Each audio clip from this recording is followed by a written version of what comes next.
आखिर भारत दुनिया का कचरा क्यों खरीद रहा है? ऐसी क्या वजह है? दुनिया के लगभग 25 देश हजारों टन कचरा बेच रहे हैं भारत को। भारत में इतने कचरे मौजूद होते हुए भी दुनिया भर की गंदगी मंगवाने की क्या जरूरत है?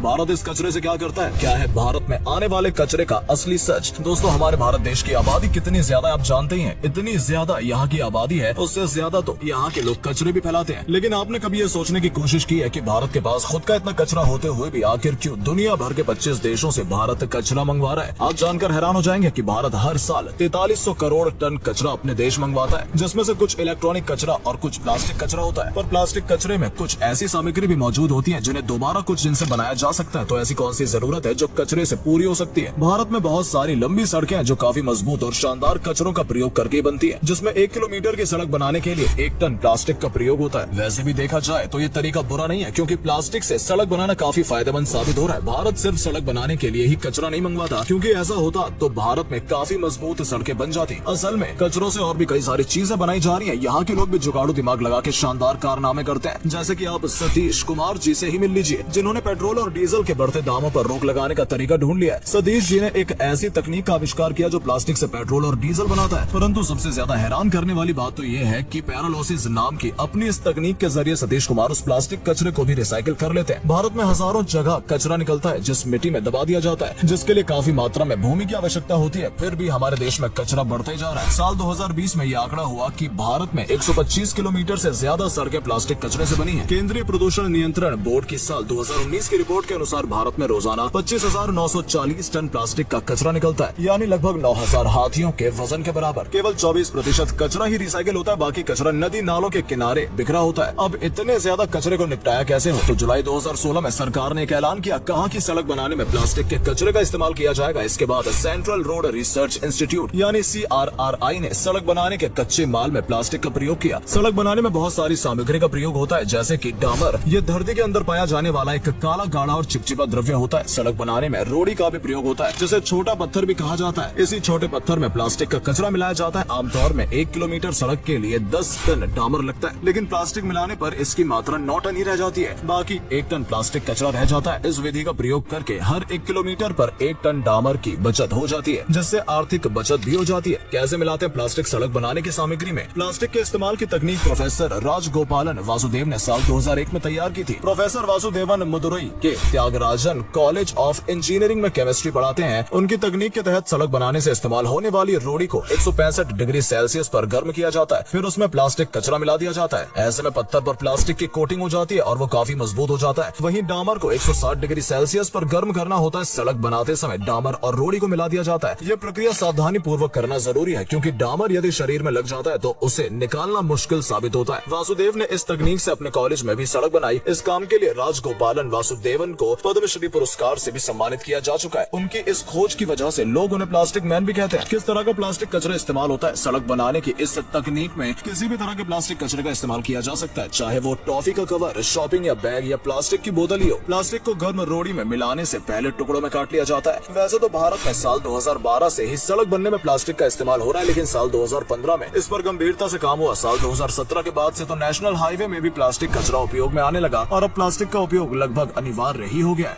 कहाँ बनी है ऐसी सड़कें? सड़क परिवहन और राजमार्ग मंत्रालय के अधिकारियों के मुताबिक पिछले 3 साल में 11 राज्यों में इस तरह की सड़कें बनी है, जिसमें महाराष्ट्र, झारखंड, मध्य प्रदेश, असम, बिहार, दिल्ली, तमिलनाडु, हिमाचल प्रदेश और नागालैंड जैसे राज्य भी शामिल हैं। जम्मू कश्मीर राष्ट्रीय राजमार्ग पर तो 273 किलोमीटर के हिस्से में प्लास्टिक का उपयोग हुआ है। इसके अलावा नोएडा में महामाया फ्लाईओवर के आसपास बनी सड़क में 6 टन प्लास्टिक इस्तेमाल हुआ है। दिल्ली मेरठ एक्सप्रेस वे पर यूपी गेट के आसपास 1.5 टन से ज्यादा प्लास्टिक कचरा उपयोग किया जा चुका है। दिल्ली में धौला कुआं से एयरपोर्ट तक जा रहे राजमार्ग पर भी प्लास्टिक कचरा काम में लिया गया। लखनऊ से गोमती नगर में भी इस तरह की सड़क बनी है। नागालैंड में 150 किलोमीटर और हिमाचल में 138 किलोमीटर सड़कें प्लास्टिक के इस्तेमाल से बनी है। सरकार ने अगले 1 साल में प्लास्टिक से 1 लाख किलोमीटर सड़क बनाने का लक्ष्य रखा है। भारत के बाद भूटान, ब्रिटेन और नीदरलैंड में भी प्लास्टिक कचरे से सड़क बनाने पर काम चल रहा है। इसके फायदे क्या है? सड़क बनाने में आने वाला खर्चा कम हो जाता है। प्लास्टिक मिलाने से डामर का खर्च 10% से 15% कम हो जाता है। प्लास्टिक की वजह से सड़क में पानी रिसता नहीं है और उसमें गड्ढे भी नहीं बढ़ते हैं। ये सड़कें काफी मजबूत हो जाती हैं और सड़क की उम्र ऐसा कहा जाता है कि दोगुनी हो जाती है। यानी जो सड़क 5 साल तक चलती थी वो प्लास्टिक के इस्तेमाल से 10 साल तक चल सकती है। साथ ही प्लास्टिक का इस्तेमाल भी हो जाता है, जिससे कचरे में कमी आती है। वैसे इसका इस्तेमाल अभी शुरुआती चरण में ही है और इसका इस्तेमाल अब धीरे धीरे बड़े स्तर पर हो रहा है। भारत सरकार ने लगभग सभी सड़कों के लिए अनिवार्य इसे कर दिया। दिया है। हम कह सकते हैं कि कुल मिलाकर भारत जितना भी प्लास्टिक कचरे बना रहा है उसमें से 60% कचरे रिसाइकिल कर दिए जाते हैं, लेकिन बचे हुए 40% कचरे काफी प्रदूषण के कारण नहीं बन सके और ये सभी कचरे नदियों में, नालों में और समुद्रों में न फैले जा सके, जिससे समुद्री जीवों को काफी नुकसान होता है। ये सब कचरे हमारे पूरे पर्यावरण को भी बिगाड़ कर रख देते हैं। इसलिए ऐसे 40% कचरे सड़क निर्माण में प्रयोग किए जा रहे हैं। सरकार के द्वारा ये बहुत ही अच्छी कोशिश है जिससे हम प्रदूषण मुक्त होने की कोशिश भी कर सकते हैं। भारत में ऐसे भी बहुत जुगाड़ू लोग हैं जो सड़क के अलावा भी कचरों को अन्य कामों में प्रयोग कर लेते हैं। कचरे से लोग ईंट भी बना लेते हैं जिससे हमारे देश में मिट्टी की समस्या ज्यादा न हो पाए, जिसका प्रयोग मकान बनाने में काम आता है और वो काफी मजबूत भी होती है। ये ईंटें आधे दाम में मिल जाती हैं और इनका आकार भी आम ईंटों से बड़ा होता है। इन सबसे सही तरीका सड़क बनाना ही सर्वश्रेष्ठ माना जा रहा है, क्योंकि अच्छी सड़क ही हमें दुर्घटना से बचा सकती है। हमारे देश में जो सड़कें हैं वो कई प्रकार की होती हैं। जैसे भारत में 63 लाख किलोमीटर लंबी सड़क नेटवर्क है। उसमें नेशनल हाईवे, स्टेट हाईवे, ग्रामीण सड़कें, शहरी सड़कें और जिला सड़कें होती हैं। उनके बीच अंतर करने के लिए माइलस्टोन अलग अलग रंगों के रंगे होते हैं। सड़क के किनारे लगे माइलस्टोन वो रंगीन पत्थर हैं जिन्हें हम राजमार्गों और गाँव की सड़कों के किनारे किसी स्थान की दूरी को सूचित करते हुए देखते हैं। लेकिन इन दिनों GPS वाले स्मार्टफोन के कारण ये उपेक्षित भी हो रहे हैं। लेकिन एक समय था जब ये पत्थर आपकी मंजिल तक पहुंचने के लिए और आवश्यक किलोमीटर के बारे में जानने का सबसे विश्वसनीय स्रोत था। भारत का सड़क नेटवर्क 63 लाख किलोमीटर लंबा है और milestone national highway, state highway और गाँव की सड़कों के बीच अंतर करने के लिए रंगे होते हैं। 2015-2016 के रिकॉर्ड के अनुसार भारत में राष्ट्रीय राजमार्गों की लंबाई 1.01 लाख किलोमीटर है। सड़क के किनारे पीले रंग की पट्टी वाला माइलस्टोन दिखाई देता है तो इसका मतलब है कि आप राष्ट्रीय राजमार्ग पर हैं। और यदि आपको सड़क के किनारे हरे रंग की पट्टी वाला माइलस्टोन दिखाई देता है तो इसका मतलब है कि आप राज्य के स्टेट हाईवे पर हैं। राज्य के स्टेट हाईवे एक राज्य के विभिन्न शहरों को जोड़ते हैं। 2015-2016 के रिकॉर्ड के अनुसार देश में राज्य मार्गों की कुल लंबाई 1.76 लाख किलोमीटर है। यही सब वजह जो धीरे धीरे हमारे देश को विकसित देश होने में मदद कर रही है और हमारी अर्थव्यवस्था को सुधार रही है।